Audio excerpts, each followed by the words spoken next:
Hello viewers, ঔষধ পরিচিতি চ্যানেলের পক্ষ থেকে জানাচ্ছি সবাইকে স্বাগত।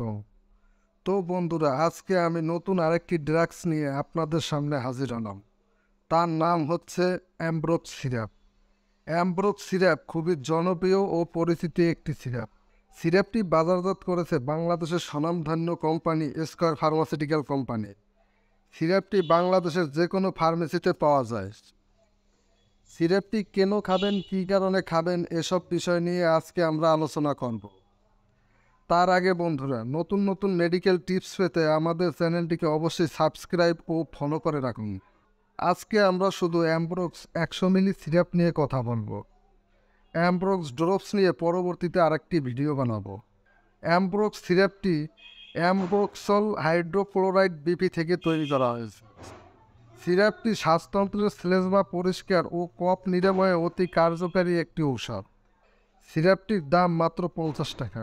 সিরাপটি বাংলাদেশের যে কোনো ফার্মেসিতে আপনারা পেয়ে যাবেন। এবার আসুন আমরা সিরাপটির বিস্তারিত আলোচনা করি। সিরাপটি প্রথমত যে কাজটি করে, শ্বাসতন্ত্রের শ্লেষ্মা পরিষ্কার ও কফ নিরাময় করে থাকে। অর্থাৎ যাদের কাশি ও কফ হয় তাদের জন্য সিরাপটি অনেক ভালো কাজ করে থাকে।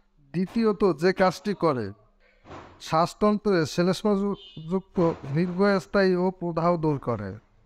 3 নম্বরে যে কাজটি করে, অ্যাজমা, দীর্ঘস্থায়ী নিউমোনিয়া দূর করতে সহায়তা করে। লেয়ারিংজাইটিস, ফেরিংজাইটিস ও সাইনোসাইটিস চিকিৎসায় সিরাপটি ব্যবহৃত হয়। এবার আমরা সিরাপটির সেবন বিধি নিয়ে কথা বলব। বিশেষ করে যাদের বয়স 2 বছর থেকে 5 বছর পর্যন্ত তাদের জন্য সিরাপটি হাফ চা চামচ দিনে 2 থেকে 3 বার খেতে হবে। যাদের বয়স 5 থেকে 10 বছর পর্যন্ত তাদের জন্য সিরাপটি 1 চা চামচ দিনে 2 থেকে 3 বার খেতে হবে, এবং যাদের বয়স 10 বছরের উপরে তাদের জন্য সিরাপটি 2 চা চামচ দিনে 2 থেকে 3 বার সেবন করতে হবে। যে সমস্ত রোগীদের অ্যামব্রোক্স সিরাপের উপর অতি সংবেদনশীলতা রয়েছে তাদের জন্য সিরাপটি ব্যবহার করা যাবে না। এবার আসুন আমরা জেনে নিই ওষুধটির পার্শ্ব প্রতিক্রিয়া সম্পর্কে।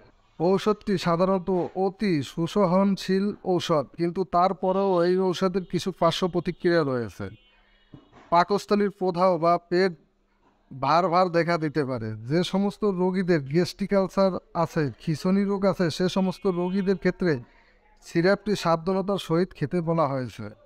বিশেষ করে যারা গর্ভবতী মহিলা আছে, গর্ভ অবস্থায় 3 মাসে এই ঔষধটি সেবন করা যাবে না।